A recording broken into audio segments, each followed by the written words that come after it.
Assalamualaikum जी, doctor Ahmad शान here. I am working as a chest specialist in Bahawalpur and this is my YouTube channel where I am making medical videos for your information. आज की जो हमारी video है उसका topic ये है कि अक्सर हमारे पेशेंट्स क्वेश्चन करते हैं कि उनको कान में एलर्जी या कान में ख़ारिश, इचिंग वगैरह की प्रॉब्लम रहती है, तो इसकी क्या वजूहात हो सकती हैं। सो हमारा टॉपिक आपने देख लिया। अब इसको मैं कुछ मेन बातें आपके साथ डिस्कस करूँगा। सो नंबर 1 पे इसकी जो एक बहुत ही कॉमन एक रीज़न वो ये है कि हमारे कान में मैल वगैरह या वैक्स एक चीज़ होती है जो कि एक नेचुरल प्रोसेस के ज़रिए प्रोड्यूस होती है, लेकिन ख़ासकर जैसे आजकल भी बारिशों का सीज़न है तो ये स्वलन हो जाती है और फैल जाती है और जो हमारे कान के अंदर जो नाली है उसको ब्लॉक कर देती है। तो अक्सर औक़ात अगर ये ब्लॉक ना भी करे तो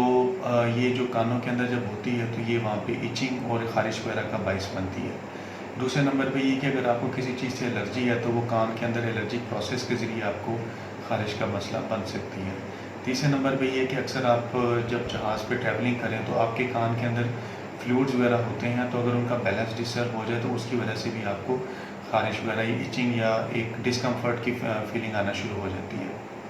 चौथे नंबर पे ये कि अगर हमारे कान में कोई इन्फेक्शन हो जाए बैक्टीरियल या फंगल वगैरह, तो वो फिर आगे जो आपकी कान है उसके अंदर ये सारी कान की ब्लॉकेज वगैरह या कान में डिस्कम्फर्ट और दर्द का बायस बन सकते हैं। नेक्स्ट छठे नंबर पे ये है कि एक क्रोनिक स्किन कंडीशन होती है सोरेसिस, उसके अंदर भी ऐसा हो सकता है। लेकिन याद रखिएगा कि आपने इन सारी कंडीशन में अपने डॉक्टर को ज़रूर दिखाना है और वो फिर आगे जब तक इसकी रूट कॉज को नहीं ढूंढेंगे उस वक्त तक आपका प्रॉपर ट्रीटमेंट नहीं हो सकता। क्योंकि अक्सर ये देखा गया कि हमें जब भी ये मसला होता है अपने कान में कोई ना कोई चीज़ जो चीज़ हाथ में आए वो कान में इस तरह से मारना शुरू कर देते हैं। उसकी वजह से होता क्या है कि जो हमारे कान में जो स्ट्रक्चर्स हैं बहुत ही ज़्यादा नर्म और नाजुक होते हैं, उनके डैमेज होने का ख़तरा होता है और अगर वैक्स वगैरह पड़ी होती जो यहाँ पे बाहर ही पड़ी होती है वो अंदर चले जाती है। यहाँ पे आपको मैं एक टिप बताता चलूँ कि जो कान में हम ये सफाई करने के लिए वो यूज़ करते हैं, कभी भी हमें अपने हाथ से इसको नहीं करना चाहिए, बल्कि जो आपके डॉक्टर हैं उनके पास जाना चाहिए, वो मशीन की मदद से आपके कान की सफाई करेंगे। देखिए मैं थोड़ा सा आपको डिटेल में बता दूं, जो हमारा कान है उसके अंदर होती है एक स्टेशन ट्यूब, वो ट्यूब कनेक्ट होती है हमारे नाक से और हमारे मुंह से वो नीचे हमारे जो खुराकी नाली आ रही है उसके साथ कनेक्टेड होती है।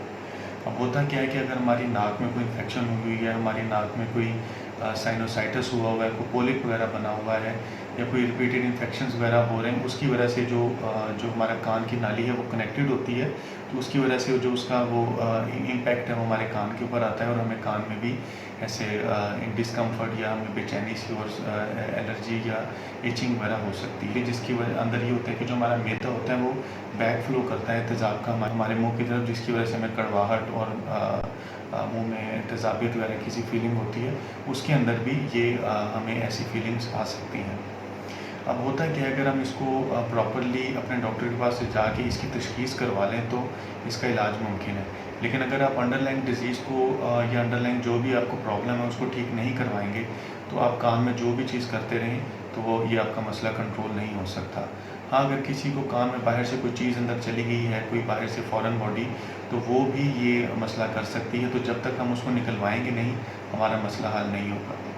तो सबसे लास्ट में ये कि अगर आप इस मसले को हल नहीं करते तो क्या होगा कि अल्टीमेटली आपके कान में इन्फेक्शन हो जाएगा और ये कान ब्लॉकेज की तरफ चला जाएगा और आपको फिर जो अंडरलाइंग डिजीज़ है वो भी बढ़ती रहेगी। तो कोशिश करें कि ये जो मैंने आपको डिफरेंट कंडीशंस बताई हैं इनको जहन में रखें और अगर आपका मसला ठीक नहीं हो रहा तो अपने डॉक्टर को दिखाएं, वो आपकी जो पूरी इवैल्यूएशन करेंगे, एग्जामिनेशन के बाद आपकी जो अंडरलाइंग कंडीशन है उसको ठीक करेंगे और उसके बाद आपके कान का मसला जो है वो इंशाल्लाह हल हो जाएगा। कमेंट सेक्शन में ज़रूर बताइएगा कि अगर आपको इससे रिलेटेड कोई मसला हो या कोई और भी आपने कोई सवाल पूछना हो तो मैं कोशिश करूँगा कि आपको उसका जवाब दूँ। डॉक्टर अहमद शान को इजाज़त दीजिए। अल्लाह हाफ़िज़।